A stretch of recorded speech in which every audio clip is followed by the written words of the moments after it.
come to a rather different Magpie. Douglas and I here, that's not Mick in the background. We'll be joining Mick later on for an update on the appeal, but we're going to spend most of the programme here. Run by Gerry Cottle, it started 5 years ago and is one of the most successful in the country. Come on, boys. Here's a good boy, Max, eh? Here's a good lad. Give overboard. Hello, Carlos. Hello there, how are we? Listen, can you really train wild animals like zebras and llamas to become circus performers? Yes, you can, but it takes a lot longer and a lot more patience. And it depends really on how much results you get from the boys that actually work in your stable. If you've got a boy that's prepared to put up with a few kicks and bites, you know, and look after them properly, then you get a lot more results in there. But if not, then they start to resent it in the ring as well, and they resent being handled. You were talking about having a really good stable boy. Today's one is... I've got a new one today, yes. Today. I don't know what it'll turn out like.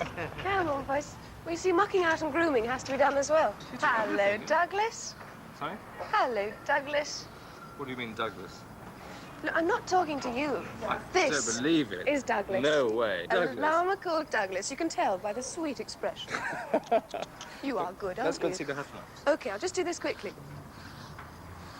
Good boy. Good boy. Morning, chaps.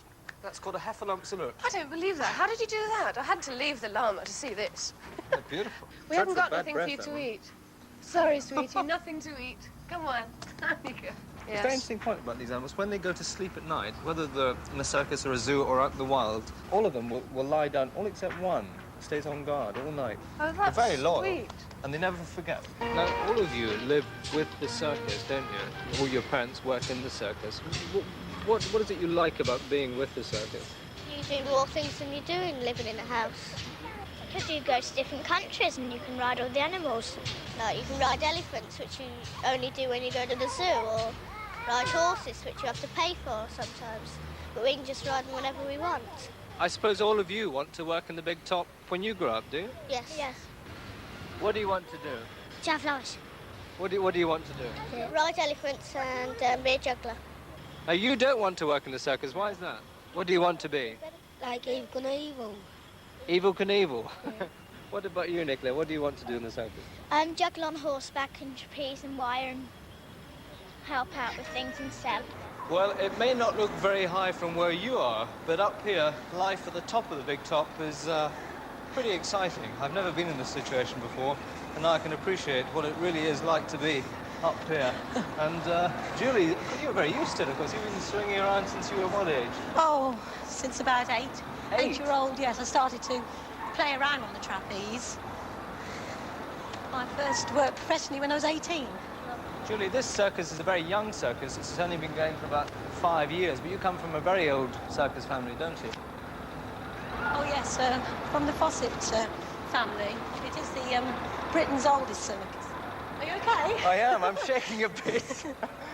Not just because you're shaking. I think I'm a bit nervous. My father was in the circus. He was a bareback rider and a clown. And all my family were in the circus. What are you going to do now? Oh, my goodness. How long does it take you to get a really good act together? Well, you can never stop perfecting an act, but I should say it takes 10 years to get to perfection. It takes that to really know what you're doing. Have you ever actually fallen off the trapeze? Yes. The trick I'm going to do now.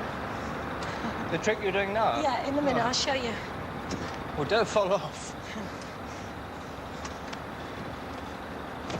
Gee whiz.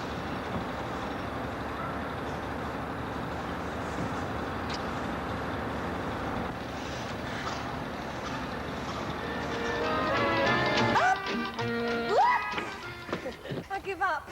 I think I'd better move, actually, because I'm in the way. At all times, the ring in the big top is being used, and if it's not being used by the lions or the horses, perhaps Alain Santos here can come and have a practice on his unibike. Alain, how long have you been working in the ring? 2 years.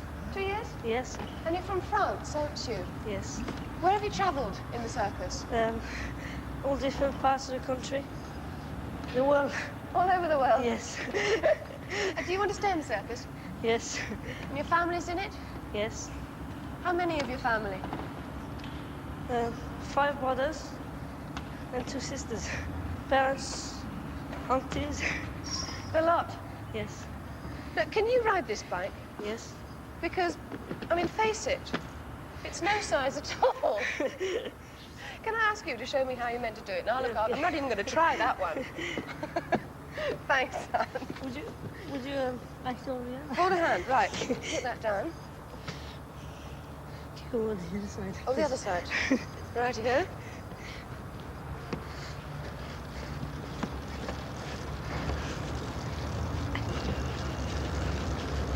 It's unfair. That's what all the practice is about.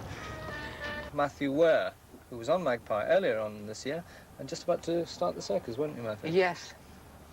When I first joined the show, we were down in the West Country, and, you know, it was a bit strange at first, because we were doing 2- and 3-day stands in these little places, you know, sort of in farmers' fields. And it was a lot of hard work, you know, the tent was up one day and down the next. You know, it was hard work. Did you think you'd made the wrong decision? I then? thought I did then, yeah. So what made you stay on? Well, it started to get better because we started doing longer stands, you know. And I got used to the work because, you know, if you just sort of come into it and you don't know what you're doing, do this, do that, you know, rather nerve-wracking. You see, most people who work in a circus are actually born in the circus. And yet you came in, you'd had no really previous experience. No. And this is home? Yeah, this is home. Do you find it difficult making people laugh? Well, at first I did, but I've got used to it now, you know. More of a knack than anything. What if I was really miserable? How would you make me laugh? Well, I would tell you a joke, for instance. What sort of joke? Knock-knock joke. OK, let's try one. Knock-knock. Who's that? Felix. Felix who? If Felix my lolly, I should bash him. Makes you feel worse, doesn't it? What's your ambition in clothing?